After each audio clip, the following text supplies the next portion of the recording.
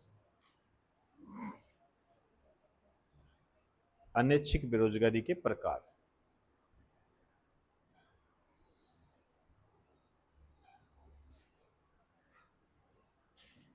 आइए सबसे पहले लिखिए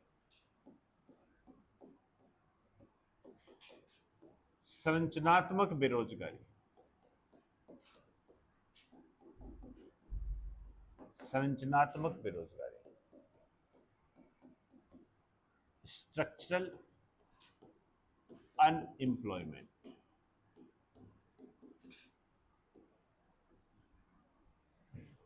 संरचनात्मक बेरोजगारी।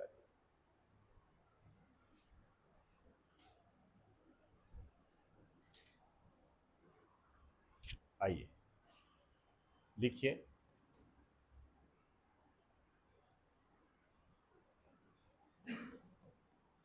औद्योगिक संरचना में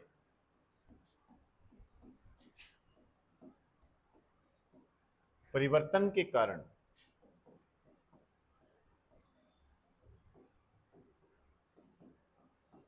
औद्योगिक संरचना में परिवर्तन के कारण होने वाली बेरोजगारी।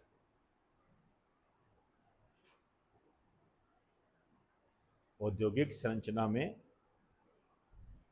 परिवर्तन के कारण होने वाली बेरोजगारी।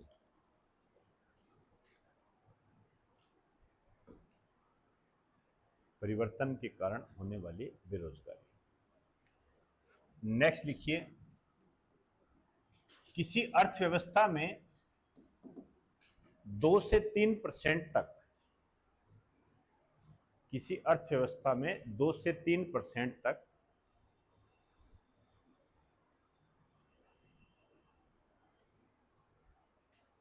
दो से 3% तक इस प्रकार की बेरोजगारी होनी भी चाहिए। इस प्रकार की बेरोजगारी होनी भी चाहिए। किसी अर्थव्यवस्था में 2 से 3% तक इस प्रकार की बेरोजगारी होनी भी चाहिए।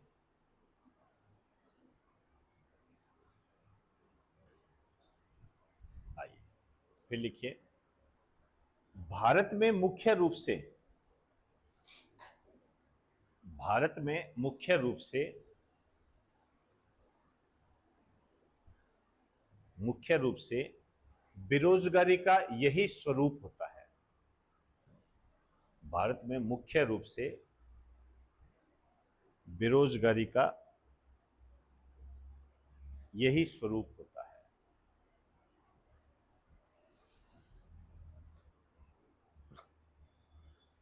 ठीक है, आइए देखिए इंडस्ट्रियल स्ट्रक्चर में कोई परिवर्तन हो गया। ठीक है, इंडस्ट्रियल स्ट्रक्चर का मतलब क्या होता है, जैसे इंडस्ट्री में कोई बात हो गई, ठीक है ना, जैसे इसको ऐसे समझिए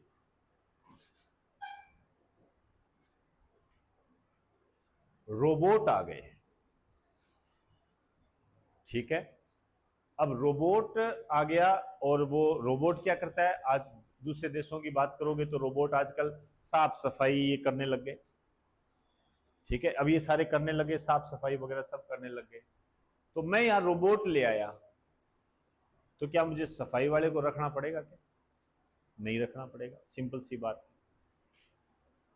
खेतों में आप देखिए जब फसल कटाई होती थी कभी, तो खेत ऐसे भरा रहता था, 15-15 मजदूर लगे रहते थे। देखा है क्या कभी? आपने देखा है? नहीं देखा? मैंने देखा है 15-15 मजदूर, मतलब जो ट्राली वगैरह होती थी भर के जाती थी, मिलते नहीं थे, भाग जाते थे, कहते वो 5 रुपए ज्यादा दे रहे हैं मुझे।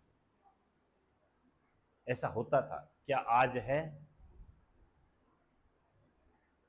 आज वो चित्रण देखते हो? नहीं देखते। क्यों नहीं देखते? क्योंकि मशीनें आ गई, आधे घंटे के अंदर सारे खेत की कटाई कर देती है। निकालने के लिए क्या चाहिए? मैं कहता हूं 1 घंटे में यदि थोड़ी बहुत जमीन है तो आराम से निकाल के घर पे ले जाओ। जबकि पहले कम से कम 5-5, 6-6 दिन लगते थे कटाई के अंदर, फिर उसको सुखाते थे, फिर वो निकालने वाले अलग होते थे, फिर उसको ट्राली में भरते, फिर घर लेकर आते। आप सोचो कितना प्रोडक्शन चल रहा है, कितने लोग रोजगार में लगे हुए हैं। ठीक है ना, ये सारी बातें हो गई। तो अब क्या, नई टेक्नोलॉजी आ गई, टेक्नोलॉजी आने से क्या हुआ, अब आप समझ सकते हो कि लोग रोज बेरोजगार हो गए, उन्हें हम संरचनात्मक बेरोजगारी के तहत शामिल करते हैं। अब मुझे एक बात बताइए, क्या हम किसी इकोनॉमी में ये कहें कि नहीं यार ये हम रोबोट ना लाएं, ठीक है, हम ये कटाई करने वाली मशीन ना लगाएं, नहीं तो इनको काम कैसे मिलेगा, क्या ये किसी इकोनॉमी के लिए सही है? बताइए। ये सही नहीं है, ध्यान रखना, ये बिल्कुल भी सही नहीं। समझे ना बात को, क्योंकि यदि हम ऐसा नहीं करेंगे तो हम पिछड़ जाएंगे। समझे, आज मैं ये कह दूं कि ये ऑनलाइन है, अब हमें पता होता है, आप लोगों को नहीं पता, हमें पता है इससे नहीं पढ़ेंगे बच्चे, कोई 2-3% बच्चे पढ़ते हैं। अब वो आपको डिसाइड करना है कि आप 3% में आते हो या नहीं आते हो, आप पर डिपेंड करता है। जो बात हम ऐसे करेंगे, पढ़ाई ऐसे ही होगी, हमें पता है, हम जानकारी रखते हैं इसकी, हमें पता है इस चीज को। ठीक है, अब मैं कह दूं मैं ये नहीं लाऊं, बच्चों का भविष्य खराब हो जाएगा, तो क्या ये किसी इकोनॉमी के लिए सही बात है? ये बिल्कुल सही बात नहीं है। ये तो क्या होता है, एक हेल्पर होता है भाई, जैसे आपने ले लिया तो कभी नहीं है, या 3% बच्चे होते हैं वो पढ़ लेते हैं, 97 नहीं पढ़ते। ध्यान रखना, आपको लग रहा होगा गुरुजी झूठ बोल रहे हैं, झूठ नहीं बोल रहा, ये होता यही है। मेरे पास है, इतने रिन्यू करवाते हैं, अरे सर ये रह गया, वो रह गया, अरे सर मैं खेत चला गया था, अरे सर मैं बीमार हो गया था, अरे सर शादी आ गई थी, ऐसे कर करा के नहीं करते, नहीं करते, न कर नहीं सकते, वो कर भी नहीं सकते, ये भी है। क्योंकि जो हमारे पास इंस्ट्रूमेंट है, हम कैसे कर रहे हैं, हम इसको बार बार देखेंगे, बार बार देखेंगे, मोबाइल को बार बार देखेंगे, आपके अंदर एक मानसिक थकान आ जाएगी, जो कि शारीरिक थकान से भी ज्यादा खतरनाक होती है, नहीं कर सकते। हाँ, उसको रेगुलर करते हैं अपने, तो वो करने वाले बच्चे करते भी हैं, लेकिन रेगुलरिटी, अब आपका जो एज ग्रुप है वो रेगुलरिटी रखता नहीं है, उसमें रखने वाले 3% बच्चे, आंकड़ा आया था ये 3% बच्चे ही जो ऑनलाइन पढ़ाई होती है उसका सही इस्तेमाल कर पाते हैं, 97 नहीं कर पाते, ये हकीकत है ये सारी चीजें।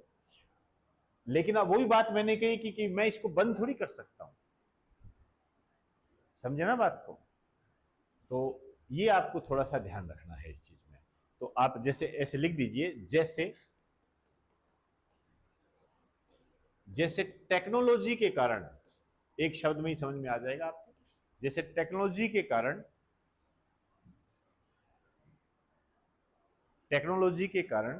बेरोजगारी उत्पन्न हो रही है, बेरोजगारी उत्पन्न हो रही है।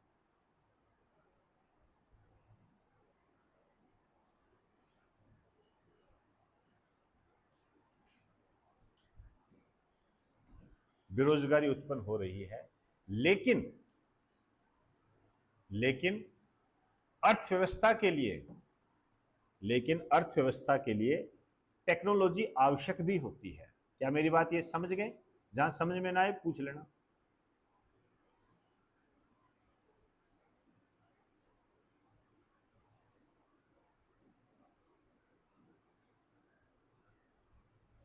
चलें, आइए नेक्स्ट लिखिए,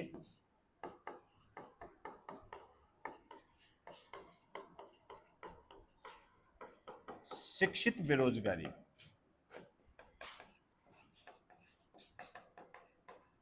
एजुकेशनल अनएम्प्लॉयमेंट।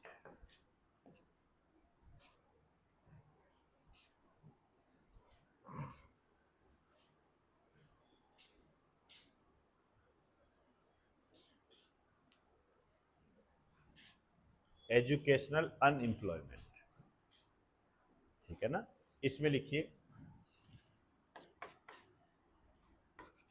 ऐसे श्रमिक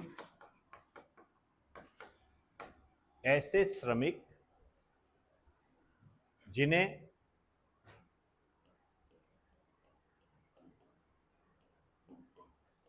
संसाधनों के माध्यम से, संसाधन मतलब रिसोर्सेस, जिन्हें संसाधनों के माध्यम से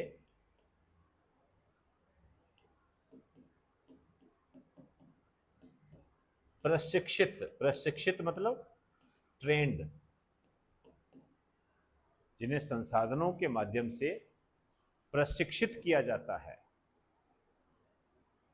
प्रशिक्षित किया जाता है, और इनकी क्षमता, और इनकी क्षमता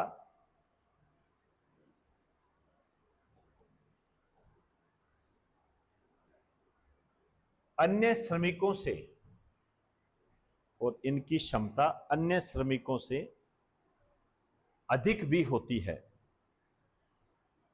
इनकी क्षमता अन्य श्रमिकों से अधिक भी होती है, अन्य श्रमिकों से अधिक भी होती है, लेकिन इन्हें योग्यता अनुसार काम नहीं मिलता।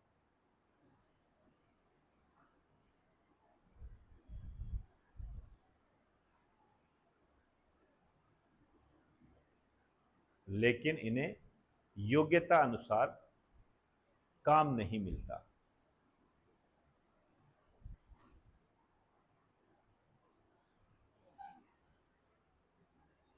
ठीक है, आइए ताजा ताजा एग्जाम्पल लेते हैं। अभी चतुर्थ श्रेणी कर्मचारी की वैकेंसी निकली थी, क्या योग्यता है इसकी?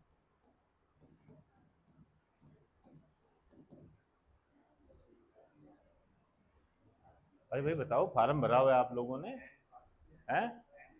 10वीं पास, यही है ना? अब 10वीं पास इसकी योग्यता है।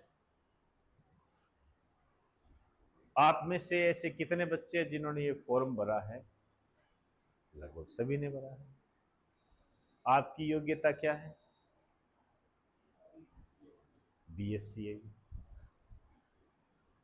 यही शिक्षित बेरोजगारी है। अब ये बीएससी करके बैठा है, ये ऑफिसर ग्रेड का व्यक्ति है, ये अधिकारी वर्ग में आता है ये, लेकिन इसको भरना पड़ रहा है चतुर्थ श्रेणी कर्मचारी का। इसे ही हम कहते हैं शिक्षित बेरोजगारी। अब इसकी क्षमता इस 10वीं वाले से ज्यादा है, ठीक है, लेकिन मजबूरी में इसको ये फॉर्म भरना पड़ रहा है। तो ये भी अपने आप में क्या होती है? एक बेरोजगारी होती है। यदि आप अपने पिता से बात करोगे, दादा से बात करोगे, तो वो आपको बताएंगे कि उनके काल में यदि कोई 11वीं कर लेता था तो नौकरी लग जाती थी उसकी, ले जाते थे घर से उठा करके, तू लग जा, वैसे ऐसे मत कर, तू हाथ जोड़ कर लेके जाते थे। ये एक हकीकत है, आप पता कर सकते हो, आप ये हकीकत है ये। और वो जाते नहीं थे, क्यों? जमीनें थी, फसलें, पानी चलता था, बढ़िया फसलें होती थी, आराम से तसल्ली से पेड़ के नीचे बैठ के खाना खाना है, सोना है, पैसे खूब आ रहे थे, कोई दिक्कत ही नहीं थी, काम चल रहा था उनका। तो हम क्यों नौकरी करें? ऐसा होता था। और आज की स्थिति, उन्हीं के परिवार में से आप बैठे हो यहां कि चतुर्थ श्रेणी कर्मचारी भी लगा दो, और एमए बीए करके बैठे हो, समझे ना? तो ये शिक्षित बेरोजगारी होती है, ठीक है ना? बीएड आपके साथ तो पता नहीं क्या है, मुझे नहीं पता, हो सकता है, ज्यादा मैं ध्यान देता नहीं हूं, क्योंकि मेरे मियाँ की दौड़ मस्जिद तक की है। लेकिन हमारे टाइम में जो बीएड का स्कोप होता था, इतना जबरदस्त था, इतना जबरदस्त था कि आप सोच नहीं सकते हो। घर वालों ने लड़ भिड़ के तो मुझे भेज दिया था कि बीएड करके आ भाई, और मेरी बीएड की हुई है, बीएड की हुई है। लेकिन वही है, जमीन जायदाद वाले थे, अच्छे परिवार से थे, तो हमने भी कहा कि पेपर तो मैं भी नहीं दूंगा, पेपर ऊपर क्लियर नहीं होता मेरे से, भेजना है तो वो करवा दो मेरे को कहीं भेज के। फिर जम्मू बीएड करके आया था, वहां पैसे दे के बीएड की थी। समझे बात? तो घर वाले कहते तू कैसे ही कर, तू बीएड कर ले बस। मैंने नहीं भरा फार्म वहां पे, मेरे कह रहे थे फार्म भर, मैं नहीं भरता, पेपर देना होता है इसका। आप सोच के देखिए, जो मास्टर आपको पढ़ा रहा है वो कह रहा है इसका पेपर देना होता है, मुझे नहीं आता, मैं नहीं करता, वही पढ़ा रहा है आप। वक्त इसको बोलते हैं कि वक्त बदलते देर नहीं लगती। तो वहां बीएड करके आया। तो हमारे टाइम में बीएड बड़ा एक होता था कि बीएड कर गया ना तो इसके पास बीएड हो गया, इसके पास जमीन आती है तो एक गाड़ी मिल जाएगी इसको बढ़िया सी, अच्छा रिश्ता हो जाएगा इसका। और किसी लड़की ने यदि बीएड कर ली किसी लड़की ने, उसका तो विवाह आप सोच नहीं सकते थे, मानक होता। हमारे साइड की बात कर रहा हूं, किसी ने बीएड कर ली और वो लग भी जाती थी, ऐसी बात नहीं थी। लेकिन बीएड जो कर लेता है उसकी इनकम जानते हो क्या होती है? आज के टाइम में यदि हम बात करें सही रूप से, बैलेंस तरीके से, तो बीएड किया हुआ व्यक्ति कम से कम 60-70 हजार रुपए महीने कमाने वाला होता है। कम से कम बोल रहा हूं, ज्यादा तो अलग है। क्या कोई कमाता है? कोई नहीं कमाता है। 10,000, 12,000, 15,000, हद मार के कोई ज्यादा टाइम से कर रहा है तो 20,000, उससे ज्यादा कर रहा है तो 25,000, इससे ज्यादा नहीं। कोई अच्छे स्कूल में है तो 35,000, इससे ज्यादा नहीं। आप जानते हो, समझना, वो शिक्षित बेरोजगारी है। समझे बात को? तो ये चतुर्थ श्रेणी कर्मचारी वाला एग्जाम्पल आप समझ चुके होंगे, ठीक है ना? तो इसमें ज्यादा एग्जाम्पल की बात नहीं है, समझा दिया बस आप, ठीक है? ऐसे तो लिख नहीं सकते भी चतुर्थ श्रेणी कर्मचारी में बीएससी वालों ने फॉर्म भरा था, वो सही नहीं रहता। वो समझाने के लिए ना, ऐसा कोई आएगा, ठीक है? लेकिन यदि आपको देखो ऐसे क्वेश्चन आए हुए हैं, यदि आपसे ये कह दे, इस तरीके से आपसे कहे कि एक श्रमिक है, ठीक है, जिसने, जैसे बना के बता रहा हूं आपको, जिसने साधनों के माध्यम से स्वयं को ट्रेंड किया हुआ है, लेकिन जिस संसाधनों के माध्यम से उसे ट्रेंड किया हुआ है उसके अनुसार वह रोजगार में नहीं है, तो वह किस प्रकार की बेरोजगारी है? ठीक है ना? ऐसे बनते हैं क्वेश्चन, समझना। आपको एक एग्जाम्पल देगा, ये ऐसे है, ये ऐसे है, ये काम करता है, ये, तो वह कौन सी बेरोजगारी होगी? आपके दिमाग में आएगा, अरे सर ये तो रोजगार में है, ये काय का बेरोजगार है? ठीक है ना? चलिए अब आ जाइए, तीसरा लिखिए, शहरी बेरोजगारी।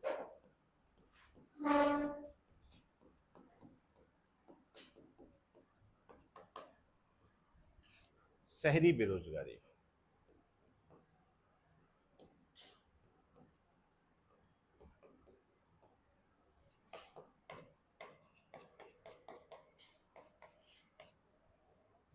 सीधा लिख दो, संरचनात्मक प्लस शिक्षित। समझ गए? मतलब संरचनात्मक बेरोजगारी और शिक्षित बेरोजगारी के मिले जुले रूप को हम क्या कहते हैं? शहरी बेरोजगारी।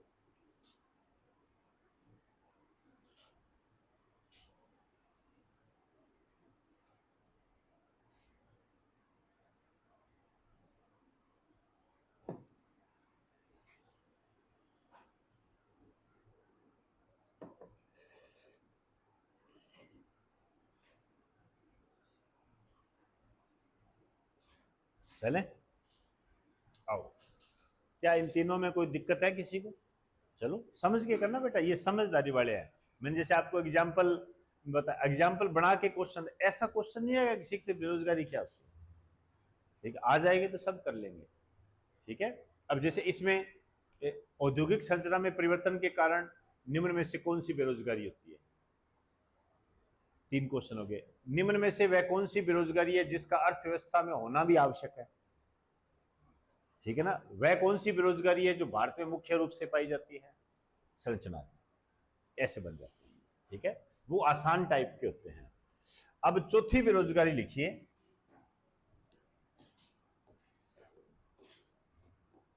प्रच्छन्न बेरोजगारी।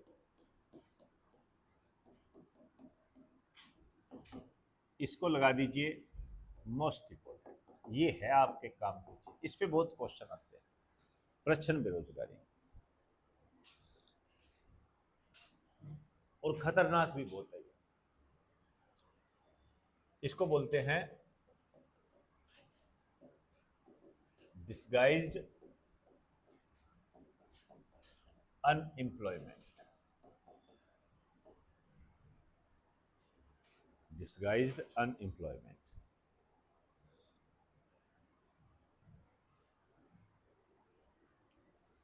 आइए इसमें लिखो, इसके बारे में जॉन रॉबिन्सन ने बताया था।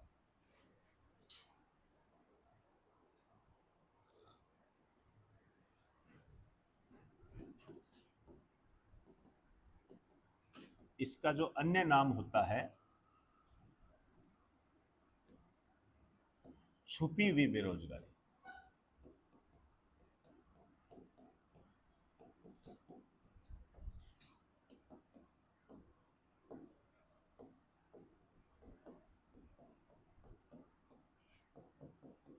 अदृश्य बेरोजगारी, इनविजिबल अनएम्प्लॉयमेंट।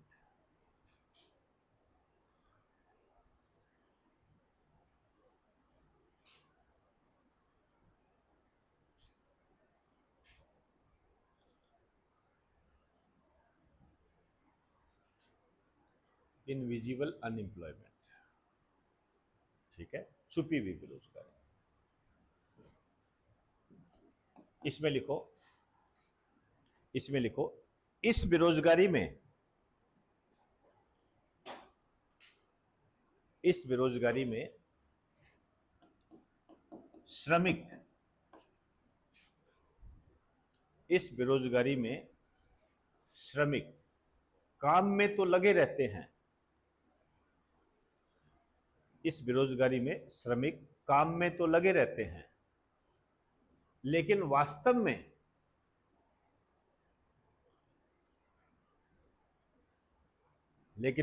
में उनकी काम में कोई आवश्यकता नहीं होती।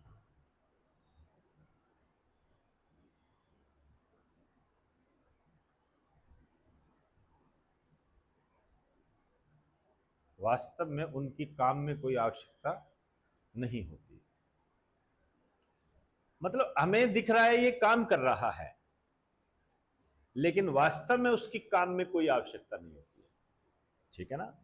अब जैसे मैं ये कहूं कि इस टेबल को उठाकर बाहर लेके जाओ, ये काम है, तो आप में से दो खड़े हो गए, एक ने यहां से पकड़ा, एक ने यहां से पकड़ा, उठा के जाने लगे।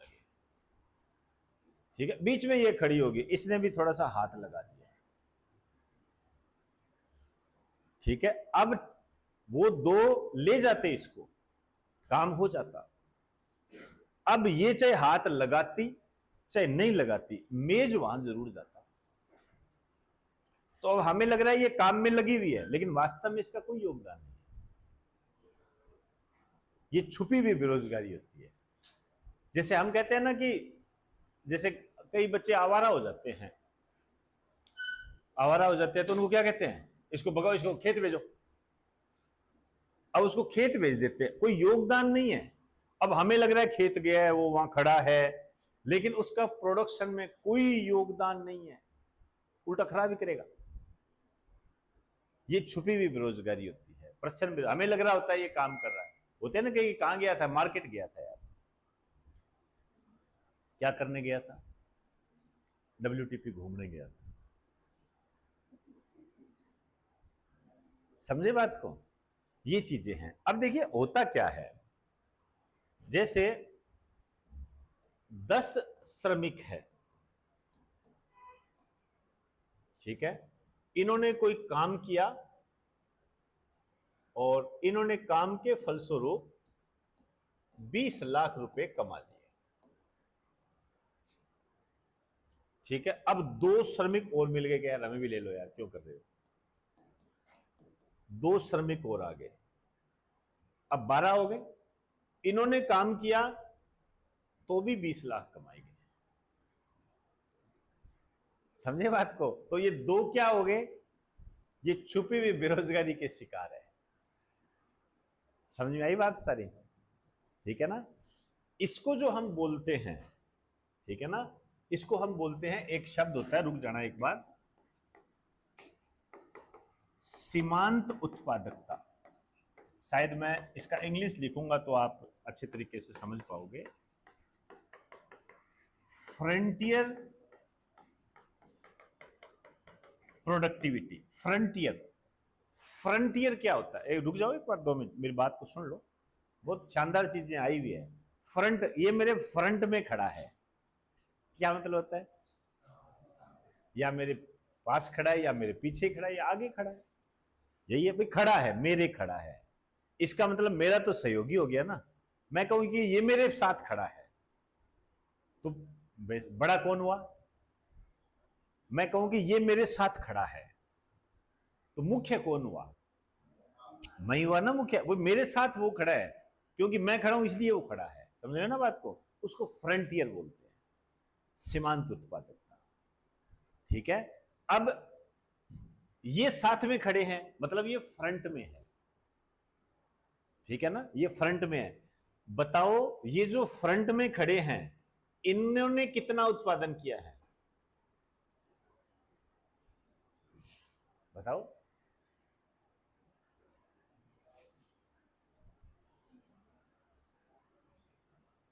जीरो। इन्होंने तो जीरो प्रोडक्शन किया है। तो आपका एग्जामिनर ये पूछता है, निम्न में से वह कौन सी बेरोजगारी है जिसमें सीमांत उत्पादकता शून्य होती है? बताइए। ऐसे बनते हैं इसमें। ठीक है, कर लीजिए इसको।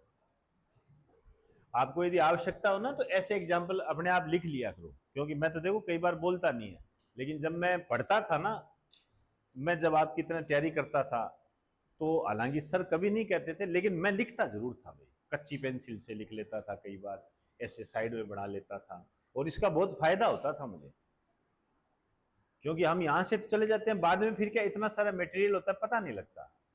और फिर इतना मान के चलना, आप अपने दिमाग पर भरोसा करें, आप आराम से समझ जाओगे कि सर ने यहाँ क्या बताया था। मान के चलना, विश्वास करना मेरे को। ये अंदर क्या दबी हुई चेतना होती है आपके अंदर, तो थोड़ा ना देख लिया करो इन चीजों को, क्योंकि क्वेश्चन बेटा यही होते हैं, और एक बार अपने ढंग से कर लिया, बस हो गया फिर काम।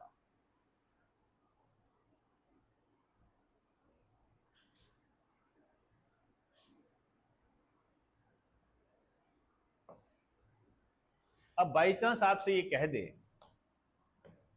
कि सीमांत उत्पादकता क्या होती है, तो क्या मैं ये लिख सकता हूं इसकी परिभाषा? श्रमिक के कारण उत्पादन पर पड़ने वाला प्रभाव। श्रमिक के कारण उत्पादन पर पड़ने वाला प्रभाव। श्रमिक के कारण उत्पादन पर पड़ने वाला प्रभाव।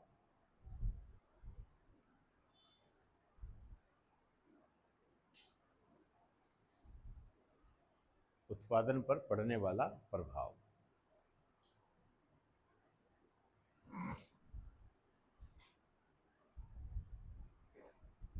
प्रोडक्शन पर क्या प्रभाव पड़ा, ये डेफिनेशन समझ में आ गई?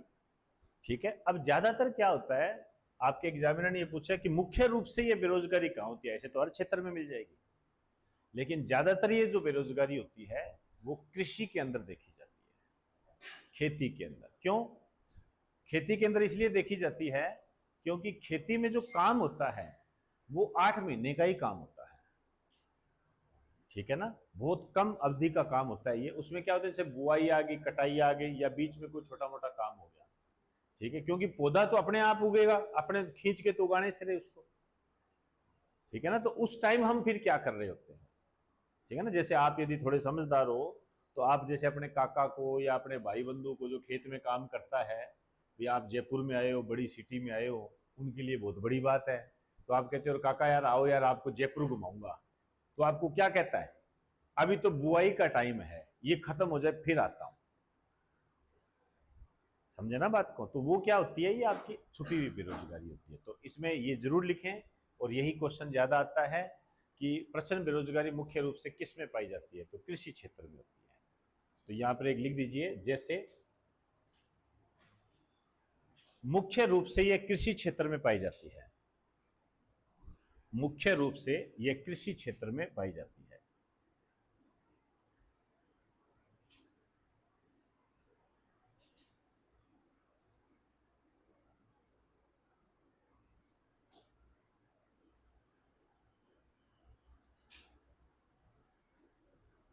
चले, आइए।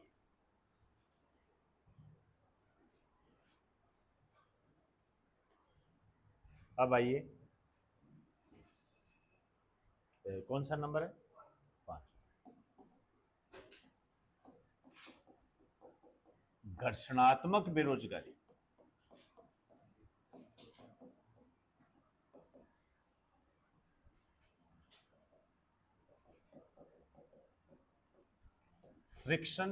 Frictional unemployment.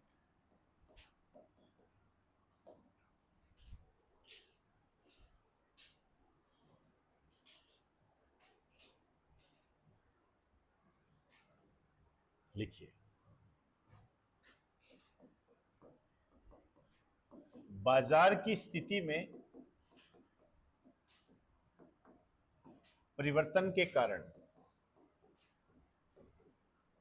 बाजार की स्थिति में परिवर्तन के कारण उत्पन्न होने वाली बेरोजगारी।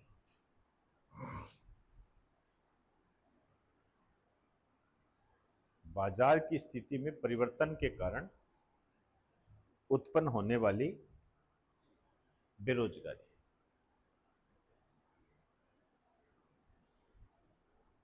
बाजार की स्थिति में परिवर्तन के कारण उत्पन्न होने वाली बेरोजगारी। ठीक है, मतलब बाजार में कोई परिवर्तन हो गया। अब आपके इकोनॉमिक्स में ये क्वेश्चन आया हुआ है कि बाजार, बाजार मतलब मार्केट। ये जो मार्केट शब्द है,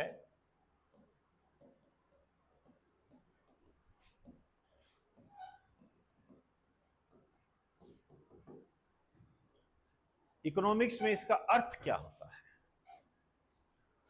बाजार शब्द का अर्थ क्या है? इकोनॉमिक्स आया हुआ है कि अर्थशास्त्र में बाजार शब्द का अर्थ क्या होता है, ये पूछा गया है। और बाजार वही है जो आप ये घूमते, वही है, और ऐसा कुछ नहीं। लेकिन थोड़ा इकोनॉमी के आधार पर आपको इसको समझना पड़ेगा। जैसे हम ऐसे कहते हैं, आजकल मार्केट में क्या चल रहा है?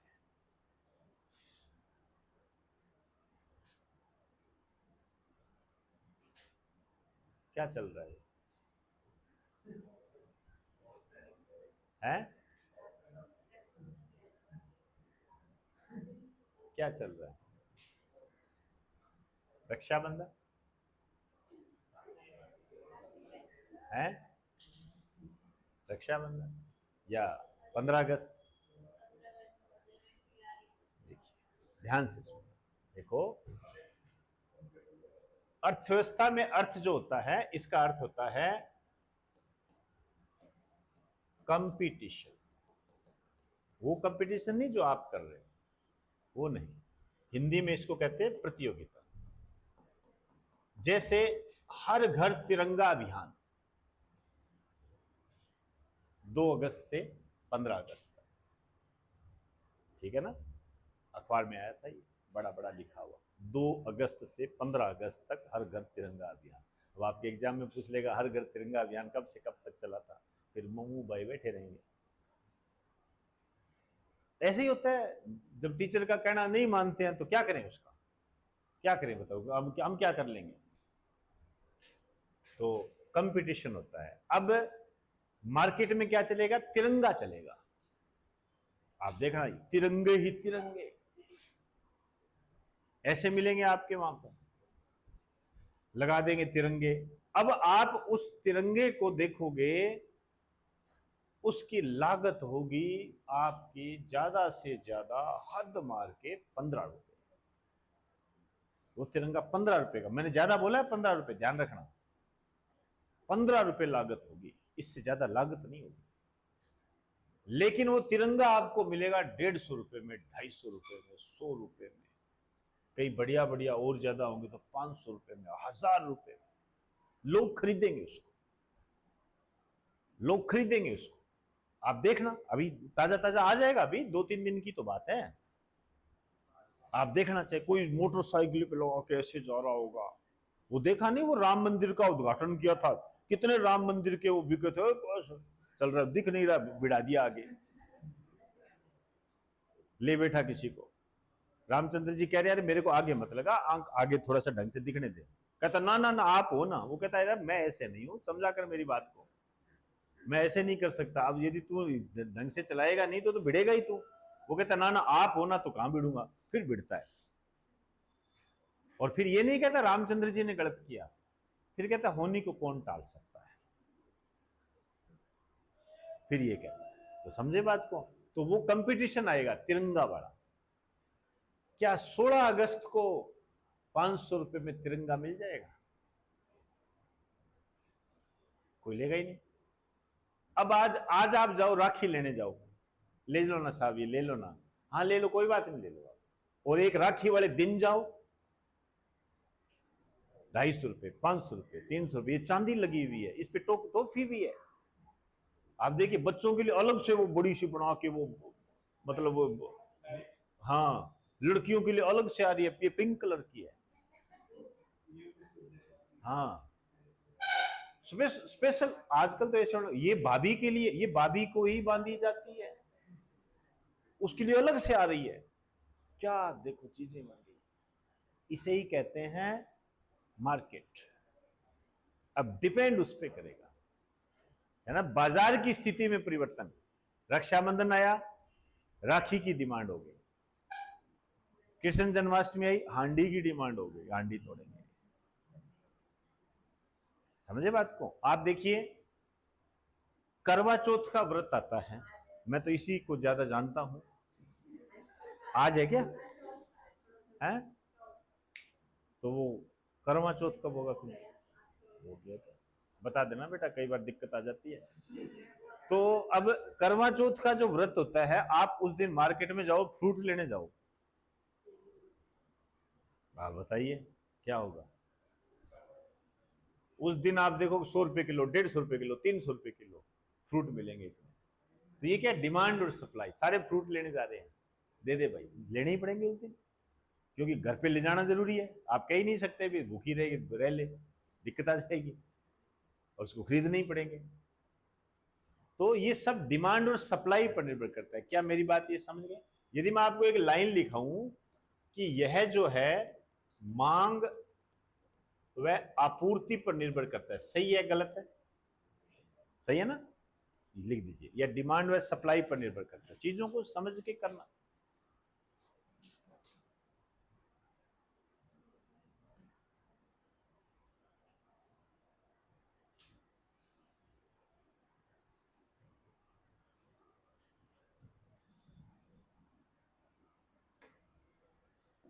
छठा लिखिए, मौसमी बेरोजगारी।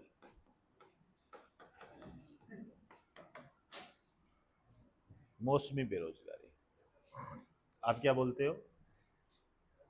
है?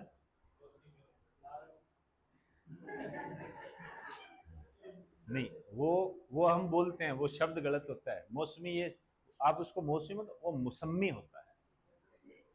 उसका हिंदी अर्थ मुसम्मी होता है। एक दिन मुझे भी मैं पता नहीं बताया था किसी ने, मैं भी मौसमी बोलता था। वो मौसमी नहीं होता है, मुसम्मी होता है। लेकिन मुसम्मी एक तब शब्द है, जबान पे आता नहीं है, इसलिए मौसमी चलने दो, ऐसे होता है। तो ये होता है सीजनल।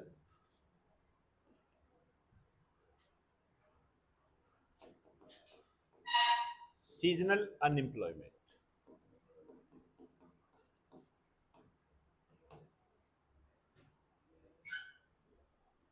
लिखिए, किसी विशेष मौसम, किसी विशेष मौसम या अवधि में, किसी विशेष मौसम या अवधि में होने वाली बेरोजगारी।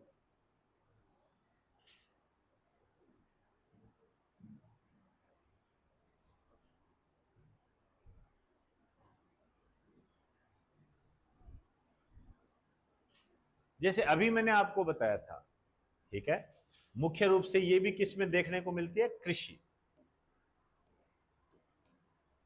औरों में भी होती है, ऐसी बात नहीं है भाई। जो स्वेटर बेचता है, गर्म कपड़े जो बेचता है, जिसका काम कंबल बेचना है, रजाई बेचना है, तो गर्मी में तो चलेगा नहीं उसका, ठीक है ना। ऐसे कूलर का धंधा करता है, एसी का धंधा करता है कोई, तो उसका उसमें तो नहीं ठीक है, वो उसको रूप बदल देते हैं, वो एक अलग बात है, लेकिन मैं उस समझाने की दृष्टि से आपको बता रहा हूं, ठीक है ना। किसी विशेष मौसम या अवधि, अब जैसे हमारा देख लो, आपके जब ग्रेजुएशन के एग्जाम चल रहे होते हैं तो हमारे इंस्टीट्यूट में बच्चे कम आते हैं, क्यों? वो पेपर दे रहे होते हैं।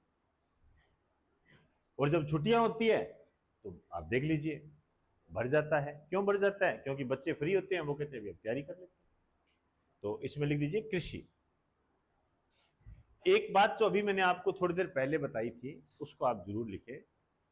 हो सकता है वो क्वेश्चन ना आए, लेकिन वर्तमान में जिस तरीके से एग्जामिनर आपसे क्वेश्चन पूछ रहा है, चीजें वही आती है। तो इसमें लिख दीजिए, भारत में सामान्यतः 7 महीने तक, ठीक है ना, 7 हो गया, 8 हो गया, मतलब इसके आसपास 7.5 हो गया, भारत में सामान्यतः 7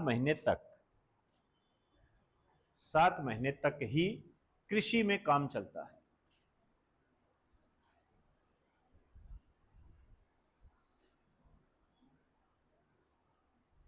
सात महीने तक ही कृषि में काम चलता है।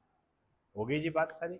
ये हो गए जी आपके बेरोजगारी के प्रकार, अनैच्छिक बेरोजगारी के, ठीक है ना।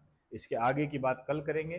कल हमारा प्रोग्राम जो चलेगा वो चलेगा योजनाओं पे, मुख्य रूप से जो एम्प्लॉयमेंट होते हैं ना, जो रोजगार, जैसे प्रधानमंत्री गरीब कल्याण अन्न योजना, राशन, तो आप पता करके आए। अभी करंट का क्वेश्चन है कि प्रधानमंत्री गरीब कल्याण अन्न योजना की अवधि बढ़ाकर कितनी कर दी गई है। ऐसे कितने बच्चे हैं जिनको इसके बारे में जानकारी है?